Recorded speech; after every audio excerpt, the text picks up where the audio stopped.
Halo, assalamualaikum warahmatullahi wabarakatuh. Gimana kabarnya dulur-dulur? Mudah-mudahan kabar baik dan sehat selalu sehingga bisa beraktivitas dimanapun dulur-dulur berada. Kali ini saya akan berbagi sedikit pengalaman kepada dulur-dulur pemula yang masih belajar mengelas secara mandiri di rumahnya masing-masing, yaitu apakah mengelas itu bisa kesetrum atau tidak. Jawabannya bisa iya dan juga bisa tidak. Nah, ini saya akan berbagi sedikit kepada dulur-dulur, tetapi saya tidak akan membahas tentang teori listrik apalagi ilmu listrik karena itu ada ahlinya sendiri. Saya ini awam mengenai listrik, saya tahunya pakai, tinggal colok dan pakai. Dan kepada senior-senior saya, ahlinya ahli, mohon izin dan apresiasinya. Jadi ada beberapa keadaan saat mengelas kita ini bisa kesetrum lur. Nah, untuk lebih jelasnya ikutin video saya. Sebelum melanjutkan video ini, kepada dulur-dulur yang sudah subscribe, saya ucapkan terima kasih. Dan kepada dulur-dulur yang baru bergabung, jika suka sama video ini silahkan like, comment, share, dan subscribe. Oke lur, ikuti terus video saya. Oke lur, ada banyak yang menyebabkan kita itu kesetrum saat mengelas. Nah, di sini saya hanya memberikan beberapa contoh yang pernah saya alami. Nah, kita tes dulu lur. Ini masa ini udah on lur. Nah, kita tes dulu biar dulur-dulur tahu kalau ini udah nyala. Nah, udah nyala kan lur. Nah, kita tempel ke besi, kita tag besinya. Nah, nyala lur. Nah, kalau kondisi seperti ini kan sekitar sini ini kering, ini enggak masalah lur, ini enggak akan kesetrum. Nah, ini saya pegang masanya, saya pegang ujung kawat lasnya yang masih on. Nah, enggak kesetrum lur. Nah, ini enggak kesetrum, tapi ini bisa kesetrum kita, yaitu kenapa? Saat ini masa ini jatuh ke tanah. Nah, jatuh ke tanah misalnya kan. Nah, terus kondisi kita itu tidak pakai alas kaki atau sandal atau sepatu misalnya.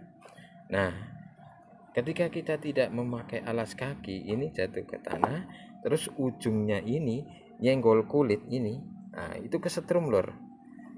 Tapi dulur-dulur tidak usah mempraktekkannya karena berbahaya. Jadi untuk menghindarinya adalah salah satunya yaitu pakai alas kaki dan juga pakai sarung tangan kalep atau sarung tangan kulit, nah, biar lebih safety. Itu contoh satu. Terus contoh yang kedua adalah yaitu saat pekerjaan pengelasan itu habis hujan. Kondisi sekitarnya itu basah.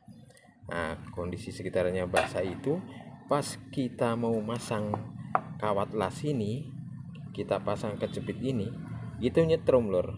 Ininya kita pegang itu nyetrum. Nah, itu pun tidak usah dipraktekkan sama dulur-dulur karena berbahaya juga. Nah, biar nggak nyetrum, pas pekerjaan pengelasan habis hujan, kalau hujan kan nggak mungkin kita kerja. Nah, biasanya habis hujan, kita kerja di lapangan itu kondisinya adalah basah. Nah, terus kalau kita mau masang kawat las gini, tak itu nyetrum biasanya. Nah, untuk menghindari biar tidak kesetrum sama dengan tadi, caranya adalah pakai sarung tangan yang dari kalep atau kulit. Nah, itu nggak kesetrum. Nah, ini sangat berbahaya lur kalau dulur-dulur misalnya kerja di ketinggian, habis hujan naik ke atas misalnya mau ngelas, terus pegang kawat las, terus kita jepitkan gini, tak nyetum, dredetnya itu kalau dulur-dulur kaget, berbahaya, itu bisa jatuh. Makanya lebih baik kalau kerja di ketinggian, suasana misalnya kondisi habis hujan, dulur-dulur lebih bagus itu pakai sarung tangan kalau memegang kawat lasnya pas saat memasang di stang lasnya. Kalau tidak, tangan telanjang gini, kadang kita kan ambil praktik aja, nggak usah pakai sarung tangan, langsung ambil kawat las dari kotak las langsung pasang di stang las. Nah seperti ini. Itu kalau kondisi hujan nyetrum, apalagi kita kerja di ketinggian, ini sangat berbahaya.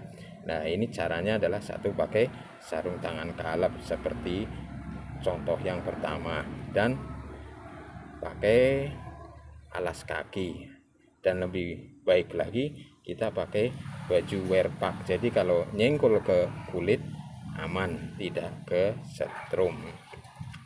Itu contoh kedua. Nah contoh yang ketiga yang biasanya nyetrum, misalnya contoh yang ketiga itu kita memasang menjoin besi yang melintang contohnya. Sebelah sini misalnya tiang, sebelah sini misalnya tiang. Tiang ini sama tiang ini udah connect, udah menyatu. Nah, kita mau pasang palangan ke sini misalnya. Yang sebelah sini kan dipegang sama kawan kita. Nah, sebelah sini pegang kita sama ngetek. Kalau ngeteknya salah, kawan kita itu bisa kesetrum.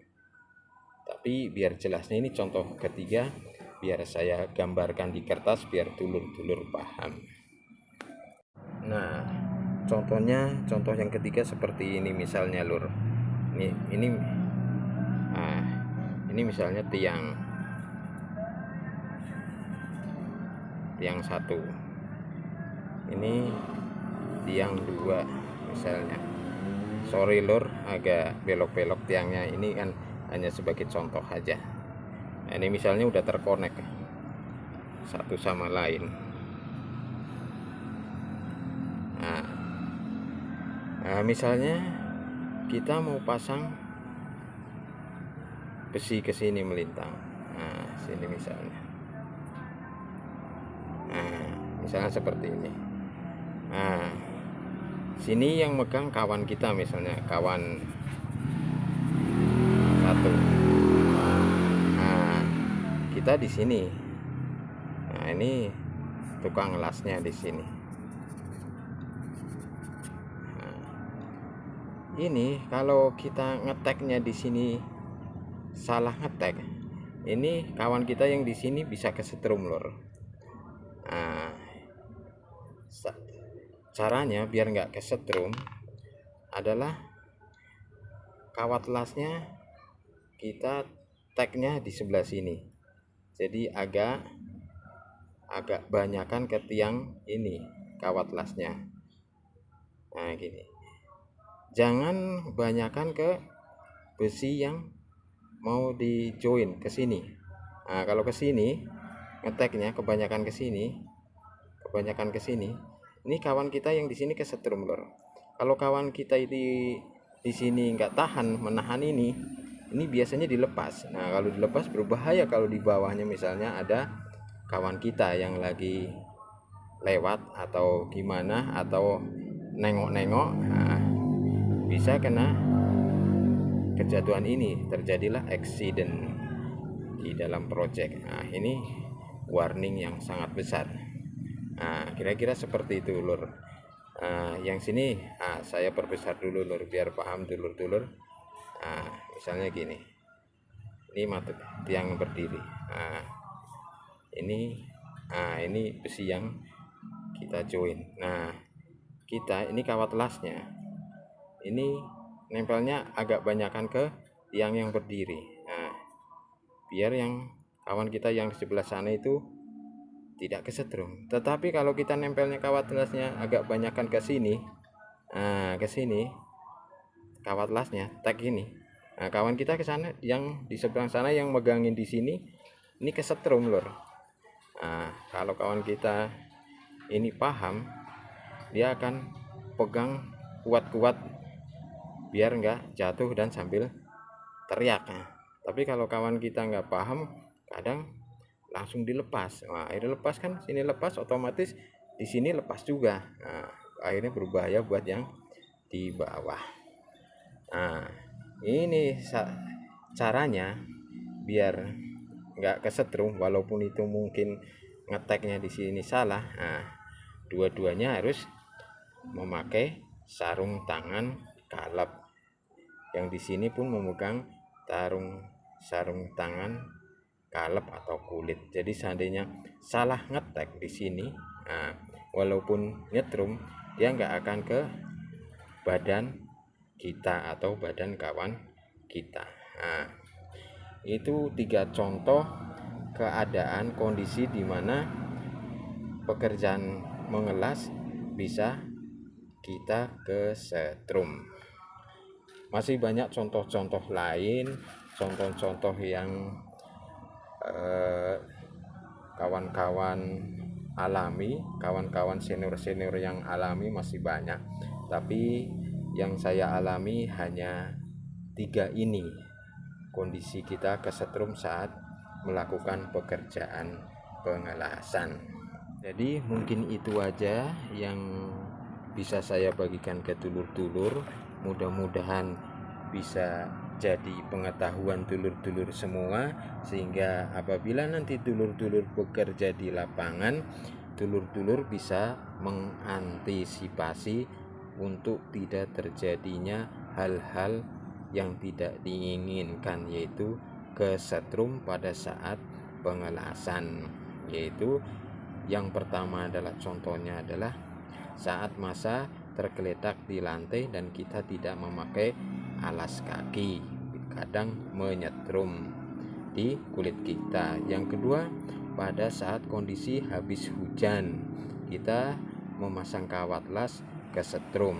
Dan contoh ketiga adalah saat kita menjoin besi antar tiang satu dengan tiang yang lain, kalau salah mengetek itu kadang menyetrum atau kita kesetrum atau kawan yang sebelahnya kesetrum. Oke Lir, itu aja yang bisa saya bagikan ke dulur-dulur semuanya. Mudah-mudahan bisa menjadi pengetahuan untuk dulur-dulur semua. Oke Lur, segitu aja videonya. Mudah-mudahan bisa bermanfaat. Terima kasih. Assalamualaikum warahmatullahi wabarakatuh.